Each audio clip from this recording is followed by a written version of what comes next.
ಸೌಂದರ್ಯ ಅಂದ ಕೂಡಲೇ ನೆನಪಾಗೋದು ಪ್ರತಿಯೊಬ್ಬರಿಗೂ ಅವರವರ ತಾಯಿನೇ ಆಗಿರ್ತಾರೆ.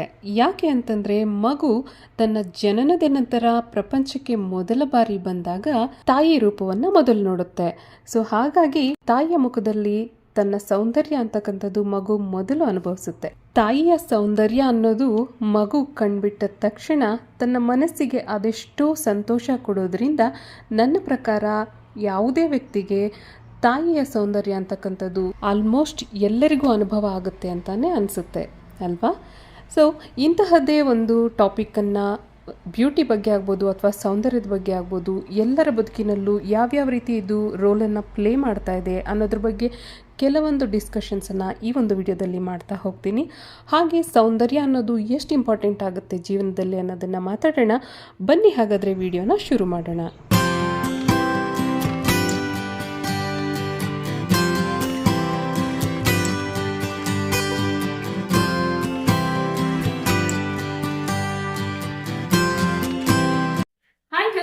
ವೆಲ್ಕಮ್ ಬ್ಯಾಕ್ ಟು ಪಂಡಿನಾಸ್ ವರ್ಲ್ಡ್. ನೀವೇನಾದ್ರೂ ನಮ್ಮ ಚಾನೆಲ್ ಅನ್ನ ಫಸ್ಟ್ ವಿಸಿಟ್ ಮಾಡ್ತಾ ಇದ್ರೆ ದಯವಿಟ್ಟು ಸಬ್ಸ್ಕ್ರೈಬ್ ಆಗಿ, ಅದೇ ರೀತಿ ಪಕ್ಕದಲ್ಲಿ ಇರುವಂತಹ ಬೆಲ್ ಐಕಾನ್ ನ ಕ್ಲಿಕ್ ಮಾಡಿ ಆಲ್ ಅನ್ ಆಪ್ಷನ್ ಅನ್ನ ಕ್ಲಿಕ್ ಮಾಡೋದ್ರಿಂದ ನಾನು ಹಾಕುವಂತ ವಿಡಿಯೋಸ್ ನ ನೀವೇ ಫಸ್ಟ್ ನೋಡಬಹುದು. ಮನುಷ್ಯನಿಗೆ ಸರ್ಟೈನ್ ಏಜ್ ಆಫ್ ಲೈಫ್ ಅನ್ನೋದು ಬರೋಷ್ಟರಲ್ಲಿ ಒಂದು ಮೆಚುರಿಟಿ ಲೆವೆಲನ್ನು ರೀಚ್ ಆಗಿರ್ತಾನೆ. ಅಲ್ಲಿವರೆಗೂ ಆ ಒಂದು ವ್ಯಕ್ತಿಗೆ ಗೊತ್ತಾಗೋದಿಲ್ಲ ಎಕ್ಸ್ಟರ್ನಲ್ ಬ್ಯೂಟಿಗಿಂತ ಇಂಟರ್ನಲ್ ಬ್ಯೂಟಿ ಅನ್ನೋದು ತುಂಬ ಇಂಪಾರ್ಟೆಂಟ್ ಆಗುತ್ತೆ ಅಂತ ಅಲ್ವಾ. ಸೊ ಇಲ್ಲಿ ನಾನು ಏನು ಹೇಳಲಿಕ್ಕೆ ಇಷ್ಟಪಡ್ತೀನಿ ಅಂದರೆ, ಯಾವುದೇ ಒಂದು ವ್ಯಕ್ತಿ ಸುಂದರವಾಗಿದ್ದಾನೆ ಅಂತ ಹೇಳಲಿಕ್ಕೆ ನಮಗೆ ಯಾವಾಗ ಆಗುತ್ತೆ ಅಂತಂದರೆ ತಕ್ಷಣ ಆ ವ್ಯಕ್ತಿಯ ಬಾಹ್ಯ ಸೌಂದರ್ಯವನ್ನು ನೋಡಿದಾಗ. ಆದರೆ ಇಲ್ಲಿ ನಾವು ಮರೆಯೋದೇನು ಅಂತಂದರೆ, ಬಾಹ್ಯ ಸೌಂದರ್ಯ ಅನ್ನೋದು ತಾತ್ಕಾಲಿಕ ಅಷ್ಟೇ. ಯಾವುದೇ ಒಂದು ವ್ಯಕ್ತಿಯ ಸುಂದರ ಒಂದು ಮನಸ್ಸನ್ನು ನಾವು ನೋಡಲಿಕ್ಕೆ ನಾವು ಪ್ರಯತ್ನ ಪಡ್ತೀವೋ ಆಗ ಅವನ ನಿಜವಾದ ಸೌಂದರ್ಯ ಅಥವಾ ಬ್ಯೂಟಿ ಅನ್ನೋದು ಅಡಗಿರುತ್ತೆ ಅಂತ ನನ್ನ ಭಾವನೆ.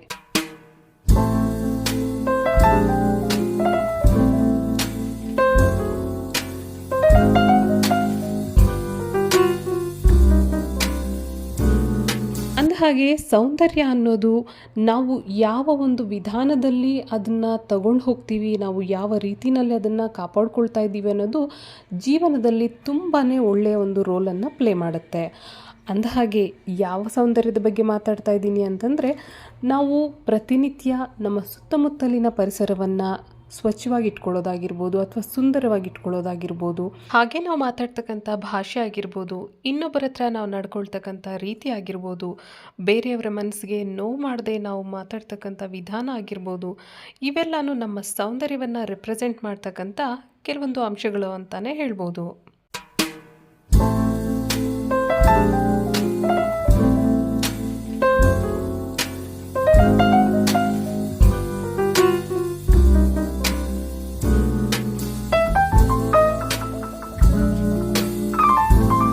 ಅಷ್ಟಕ್ಕೆ ಯಾಕೆ, ಪ್ರಪಂಚನೇ ಹಾಗೆ ಅಲ್ವಾ.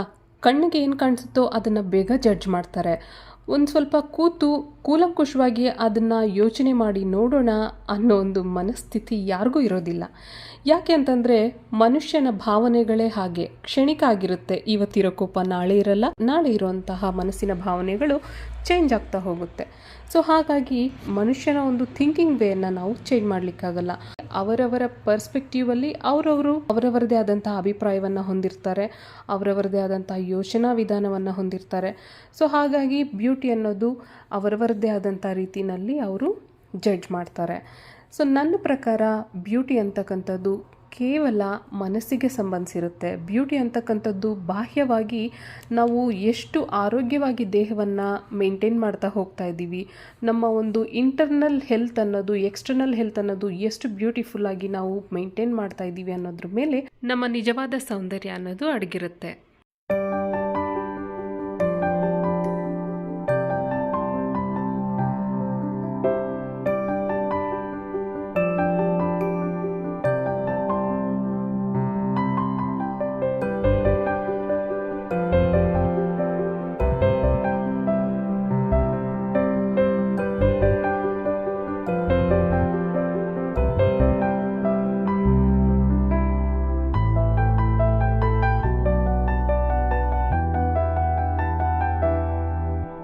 ಮನುಷ್ಯನಿಗೆ ಬಾಹ್ಯ ಸೌಂದರ್ಯಕ್ಕಿಂತ ಆಂತರಂಗಿಕ ಸೌಂದರ್ಯ ಅಂತಕ್ಕಂಥದ್ದು ತುಂಬಾ ಇಂಪಾರ್ಟೆಂಟ್ ಅಂತ ನನ್ನ ಅಭಿಪ್ರಾಯ.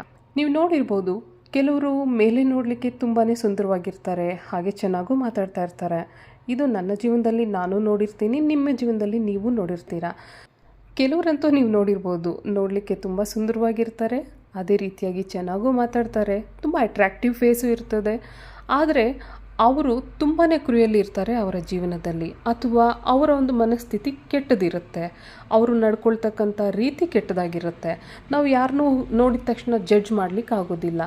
ಸೊ ನನ್ನ ಪ್ರಕಾರ ಮನಸ್ಸಿನಿಂದ ನಾವು ಎಷ್ಟು ಸುಂದರವಾಗಿದ್ದೀವಿ ಅನ್ನೋದು, ಎಂಥ ಒಳ್ಳೆಯ ಒಂದು ಮಾರಲ್ ವ್ಯಾಲ್ಯೂಸ್ನ ಇಟ್ಕೊಂಡಿದ್ದೀವಿ ಅನ್ನೋದು, ಅಥವಾ ನಾವು ಬೇರೆಯವರಿಗೆ ಎಷ್ಟು ಒಬಿಡಿಯೆಂಟ್ ಆಗಿದ್ದೀವಿ, ಎಷ್ಟು ಲಾಯಲ್ ಆಗಿದ್ದೀವಿ ಅನ್ನೋದೆಲ್ಲನೂ ಮನುಷ್ಯನ ಆಂತರಂಗಿಕ ಸೌಂದರ್ಯವನ್ನು ತುಂಬಾ ಹೆಚ್ಚಿಸುತ್ತೆ ಅಂತ ಹೇಳ್ಬೋದು.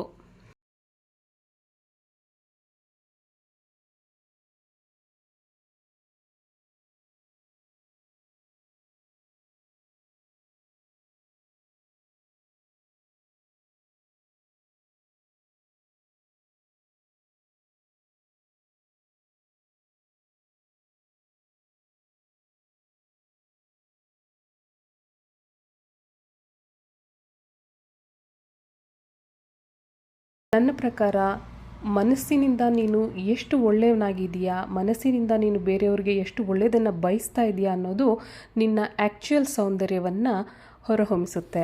ಅಷ್ಟೇ ಯಾಕೆ, ನನ್ನ ಸ್ವಂತ ಜೀವನದಲ್ಲಿ ನಾನು ಪಡೆದಂತಹ ಕೆಲವೊಂದು ಅನುಭವಗಳನ್ನು ನಾನು ನಿಮ್ಮ ಹತ್ರ ಶೇರ್ ಮಾಡ್ಕೊಳ್ತೀನಿ.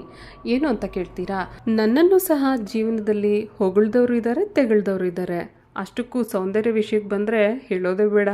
ನೀನು ಕಪ್ಪಗಿದೆಯಾ, ಅಥವಾ ನಿನ್ನ ಮೂಗು ದಪ್ಪ, ಅಥವಾ ನಿನ್ನ ಪರ್ಸ್ನಾಲಿಟಿ ಚೆನ್ನಾಗಿಲ್ಲ ಅಂತ ಆಗ್ಬೋದು, ಅಥವಾ ನಿನ್ನ ನಡೆಯೋ ವಿಧಾನ ಚೆನ್ನಾಗಿಲ್ಲ ಅಂತ ಆಗ್ಬೋದು. ಈ ರೀತಿ ನಾನಾ ಕಮೆಂಟ್ಸನ್ನು ಜೀವನದಲ್ಲಿ ಕೊಡ್ತಾಯಿದ್ರು.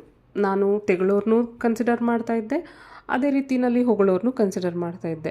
ಓಕೆ, ನೀವು ತೆಗಳ್ತೀರಾ ಅಂತಂದ್ರೂ ಪ್ರಾಬ್ಲಮ್ ಇಲ್ಲ, ಆಕ್ಸೆಪ್ಟ್ ಮಾಡೋಣ. ಹೊಗಳ್ತೀರಾ ಅಂದರೂ ಪ್ರಾಬ್ಲಮ್ ಇಲ್ಲ, ಆಕ್ಸೆಪ್ಟ್ ಮಾಡೋಣ. ಬಿಕಾಸ್ ನಾನು ಹೆಂಗಿದ್ದೀನಿ ನೀವು ಅದನ್ನು ಹೇಳ್ತಾ ಇದ್ದೀರಾ, it's okay. But every person has their own beauty ಅನ್ನೋದು ನನ್ನ ತಲೆಯಲ್ಲಿ ತುಂಬ ಚೆನ್ನಾಗಿತ್ತು. ಒಂದು ಲೆವೆಲ್ ಆಫ್ ಮೆಚುರಿಟಿ ಗೈನ್ ಆಗಿದ ತಕ್ಷಣ ನಾನು ನನ್ನ ವೇ ಆಫ್ ಥಿಂಕಿಂಗನ್ನು ಬದಲಾಯಿಸ್ಕೊಂಡೆ. ಯಾರೋ ಏನೋ ಅಂತಾರೆ ಅಂತ ನೋವು ಪಡೋದನ್ನು ಕಡಿಮೆ ಮಾಡಿಕೊಂಡೆ. ಯಾಕಂದರೆ ನಾವು ಹೆಂಗಿರ್ತೀವಿ ಅದನ್ನು ಪಾಯಿಂಟ್ಔಟ್ ಮಾಡಿ ಹೇಳೋದು ಜಾಸ್ತಿ. ಕುಳುಗಿದ್ರೆ ಕುಳುಗಿದೆಯಾ ಅಂತಾರೆ, ದಪ್ಪಕ್ಕಿದ್ರೆ ದಪ್ಪಕ್ಕಿದೆಯಾ ಅಂತಾರೆ. ಕಪ್ಪಗಿದ್ರೂ ಪ್ರಾಬ್ಲಮ್ಮೆ, ಬೆಳ್ಳಗಿದ್ರೂ ಪ್ರಾಬ್ಲಮ್ಮೆ. ಬಿಳಿ ಜಿರಳೆ ಅಂತಾರೆ, ಕಪ್ಪಗಿದ್ರೆ ಕಾಡಿಗೆ ಅಂತ ಹೇಳ್ತಾರೆ, ಅಥವಾ ಕರಿ ಇದ್ದಲು ಅಂತಾರೆ. ಹೇಗಿದ್ರೂ ಜನ ಜಡ್ಜ್ ಮಾಡೋದಂತೂ ಕಾಮನ್. ಹಾಗಾಗಿ ನಾನು ಎಲ್ಲವನ್ನೂ ಆಕ್ಸೆಪ್ಟ್ ಮಾಡ್ಕೊಳ್ಳಿಕ್ಕೆ ಟ್ರೈ ಮಾಡಿದೆ. ನನ್ನ ಮನಸ್ಸಿಗೆ ಆಲ್ಮೋಸ್ಟ್ ನೋವಾಗೋದನ್ನೆಲ್ಲ ರಿಜೆಕ್ಟ್ ಮಾಡ್ತಾ ಹೋಗಲಿಕ್ಕೆ ಟ್ರೈ ಮಾಡಿದೆ. ಆ್ಯಂಡ್ ಒಳ್ಳೇದೇನು ಹೇಳ್ತಾರೆ ಅದಕ್ಕೂ ಖುಷಿಪಟ್ಟೆ, ತೆಗಳೋರ್ಗೂ ಖುಷಿಪಟ್ಟೆ. So that is what I learn from my life. ಅದೇ ರೀತಿ ನಿಮ್ಮ ಜೀವನದಲ್ಲೂ ಸಹ ಆಗಿದೆ ಅನ್ನೋದಾದರೆ ನಿಮ್ಮ ಒಂದು ಕಮೆಂಟನ್ನು ಕಮೆಂಟ್ ಸೆಕ್ಷನಲ್ಲಿ ಶೇರ್ ಮಾಡಿ.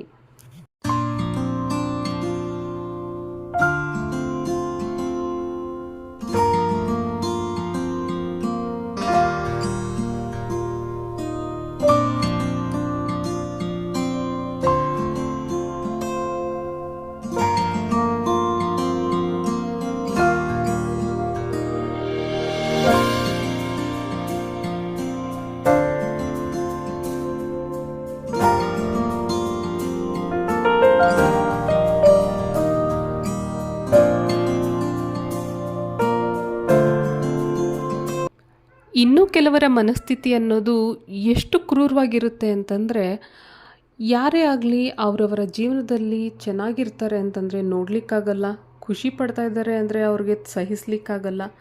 ತುಂಬಾ ಒಂದು ರೀತಿ ನೆಗೆಟಿವ್ ಮೈಂಡೆಡ್ ಆಗಿರ್ತಾರೆ. ಅಂಥವರು ಸಹ ನನ್ನ ಉದ್ದೇಶದಲ್ಲಿ ಎಷ್ಟೇ ಸುಂದರವಾಗಿದ್ರೂ ಸಹ ಕುರೂಪಿಗಳಂತಲೇ ಭಾವಿಸ್ತೀನಿ. ಯಾಕೆ ಅಂತಂದರೆ ನಮ್ಮ ಸುತ್ತೂ ಇರೋ ಜನ ಖುಷಿಯಾಗಿದ್ದಾರೆ ಅಂತಂದರೆ ನಾವು ಅದನ್ನು ಸೆಲೆಬ್ರೇಟ್ ಮಾಡದೇ ಇದ್ರೂ ಚಿಂತೆ ಇಲ್ಲ, ಅಟ್ಲೀಸ್ಟ್ ಅವ್ರಿಗೆ ಹರ್ಟ್ ಮಾಡದೇ ಇದ್ದರೆ ಸಾಕು.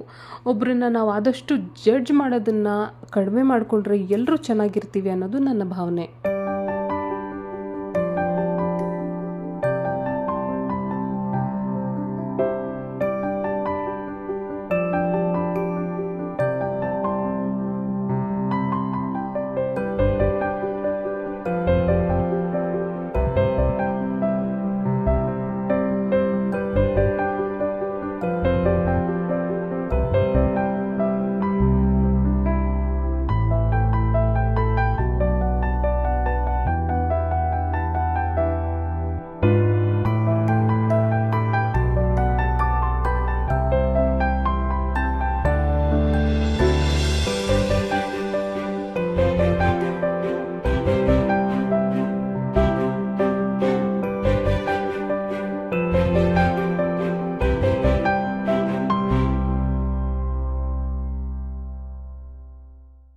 ನನ್ನ ಜೀವನದಲ್ಲಿ ನಾನು ನೋಡಿರ್ತಕ್ಕಂಥ ಸುಂದರ ಮಹಿಳೆ ಅಂತಂದರೆ ನನ್ನ ತಾಯಿ. ಯಾಕೆ ಅಂತಂದರೆ ಪ್ರತಿಯೊಬ್ಬ ಮಗುವಿಗೂ ಅಷ್ಟೇ, ನನಗೆ ಮಾತ್ರನೇ ಅಲ್ಲ, ಅವರವರ ತಾಯಿನೇ ಮೊದಲ ಸುಂದರಿಯಾಗಿರ್ತಾಳೆ ಅಲ್ವಾ. ಒಂದು ರೀತಿ ನೆನೆಸ್ಕೊಂಡ್ರೆ ರೋಮಾಂಚನ ಅನಿಸುತ್ತೆ ನಮ್ಮ ಜೀವನ ಅಂತಕ್ಕಂಥದ್ದು. ಆವಾಗವಾಗ ಅನಿಸುತ್ತೆ, ನಾನು ಇವಾಗಿರೋ ರೀತಿಗೆ ನನ್ನ ಮಗು ನನ್ನನ್ನು ಸುಂದರವಾಗಿದೆಯಾ ಅಂತ ಅಕ್ಸೆಪ್ಟ್ ಮಾಡ್ಕೊತಾ ಇದ್ದಾಳ ಇಲ್ವಾ, ಅವಳ ಮನಸ್ಸಲ್ಲಿ ಏನಿದೆ ಅನ್ನೋದು ನನಗೆ ಆವಾಗವಾಗ ನಗು ಬರುತ್ತೆ. ಯಾಕೆ ಅಂತಂದರೆ ಈ ಒಂದು ಕೆಲಸ ಕಾರ್ಯಗಳಲ್ಲಿ ನನ್ನ ಬಗ್ಗೆ ನಾನೇ ಈ ಒಂದು ಬ್ಯೂಟಿ ಕಾನ್ಷಿಯಸ್ಸನ್ನು ನಾನು ಹೊಂದಿರೋದಿಲ್ಲ.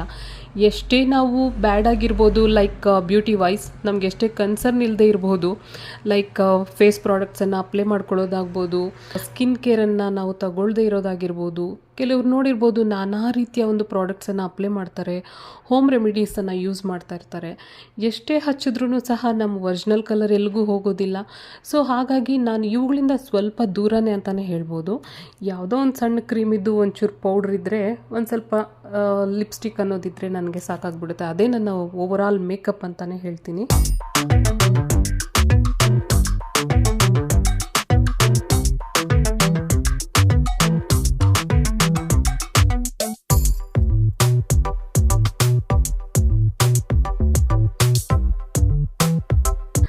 ಬಟ್ ಕೆಲವರು ತುಂಬ ಕಾನ್ಷಿಯಸ್ ಆಗಿರ್ತಾರೆ ಅವರ ಒಂದು ಬ್ಯೂಟಿ ಬಗ್ಗೆ. That is very good nature actually.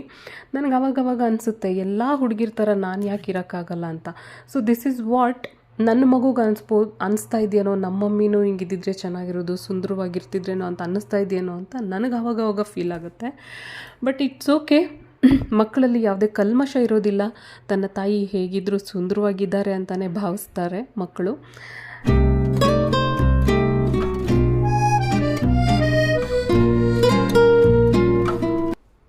ನನ್ನ ವಿಷಯಕ್ಕೆ ಬಂದರೆ, ನಾನು ಮನೆಯಲ್ಲಿದ್ದಾಗ ರೊಟೀನ್ ಲೈಫ್ ಲೀಡ್ ಮಾಡ್ತಾ ಇರೋದ್ರಿಂದ ಅಷ್ಟೊಂದು ಮೇಕಪ್ ಕಾನ್ಷಿಯಸ್ ಆಗಿರೋದಿಲ್ಲ. ಆ್ಯಂಡ್ ಆಲ್ಸೋ ಕ್ರೀಮ್ ಸಹ ನಾನು ಹೆಚ್ಚು ಹಚ್ಲಿಕ್ಕೆ ಹೋಗೋದಿಲ್ಲ. ಜಸ್ಟ್ ಒಂದು ಲೋಷನನ್ನು ಹಚ್ಕೊಂಡು ಇದ್ದುಬಿಟ್ಟಿರ್ತೀನಿ. ಸ್ಕಿನ್ ಕೇರ್ ಅಂದರೆ ದಟ್ಸ್ ಇಟ್ ನನಗೆ. ಯಾವುದಾದ್ರೂ ಹೊರಗಡೆ ಫಂಕ್ಷನ್ಸ್ಗೆ ಹೋದಾಗಾಗ್ಬೋದು, ಅಥವಾ ಯಾವುದಾದ್ರೂ ಹಬ್ಬ ಹರಿದಿನಗಳಿಗಾಗ್ಬೋದು, ನಾನೇನಾದರೂ ರೆಡಿ ಆಗಿಬಿಟ್ರೆ ನನ್ನ ಪಾಪುಗೆ ಅವತ್ತು ಹಬ್ಬನೇ ಹಬ್ಬ. ಯಾಕೆ ಅಂತಂದರೆ ಆಕೆ ಬಂದು ಕಿಸ್ ಮಾಡೋದಾಗಿರ್ಬೋದು, ಅವಳು ಎಕ್ಸೈಟೆಡ್ ಫೀಲ್ ಆಗೋದಾಗಿರ್ಬೋದು, it makes me really feel good actually. So ಹಾಗಾಗಿ ನನಗನ್ಸುತ್ತೆ ಸಮ್ಟೈಮ್ಸ್ ರೆಡಿ ಆಗೋದೂ ಸಹ ನಮ್ಮವ್ರ ಕಣ್ಣಿಗೆ ಖುಷಿಯನ್ನು ಕೊಡುತ್ತೆ ಅಂತ. ಇಷ್ಟು ಆಗಿತ್ತು ನನಗೆ ಸೌಂದರ್ಯದ ಬಗ್ಗೆ ಇರತಕ್ಕಂತಹ ಅಭಿಪ್ರಾಯ, ಅನಿಸಿಕೆಗಳು. ಎಲ್ಲರಿಗೂ ಬ್ಯೂಟಿ ಅನ್ನೋದಿರುತ್ತೆ. ಕೊನೆಯದಾಗಿ ಏನು ಹೇಳಲಿಕ್ಕೆ ಇಷ್ಟಪಡ್ತೀನಿ ಅಂದರೆ, ಎಲ್ಲರಿಗೂ ಬ್ಯೂಟಿ ಇರುತ್ತೆ, ಅವರವರದೇ ಆದಂತಹ ಸ್ವೇಚ್ಛೆ ಇರುತ್ತೆ. ನಾವು ಅದನ್ನು ರೆಸ್ಪೆಕ್ಟ್ ಮಾಡಬೇಕು. ನಾವು ಅವ್ರನ್ನ ಹೊಗಳ್ದೇ ಇದ್ರೂ ಚಿಂತೆ ಇಲ್ಲ. ಜಡ್ಜ್ ಮಾಡೋದನ್ನು ಖಂಡಿತ ಸ್ಟಾಪ್ ಮಾಡಬೇಕು. ಆಗಲೇ ನಮ್ಮ ಸುತ್ತಮುತ್ತಲು ಇರೋವಂಥ ಎನ್ವಿರಾನ್ಮೆಂಟು ಹೆಲ್ದಿಯಾಗಿರುತ್ತೆ. ನಾವು ನಮ್ಮ ಮನಸ್ಸನ್ನು ಹೆಲ್ದಿಯಾಗಿ ಇಟ್ಕೋಬೋದು. Hope you all like this video. And ನಿಮ್ಗೆ ಈ ವಿಡಿಯೋ ಇಷ್ಟ ಆಯಿತು ಅಂತಂದರೆ ಏನು ಮಾಡಬೇಕು ಗೊತ್ತಿದೆ ಅಲ್ವಾ? ಲೈಕ್ ಮಾಡಿ, ಶೇರ್ ಮಾಡಿ, ಅದೇ ರೀತಿ ಸಬ್ಸ್ಕ್ರೈಬ್ ಮಾಡಿ. ಧನ್ಯವಾದಗಳು.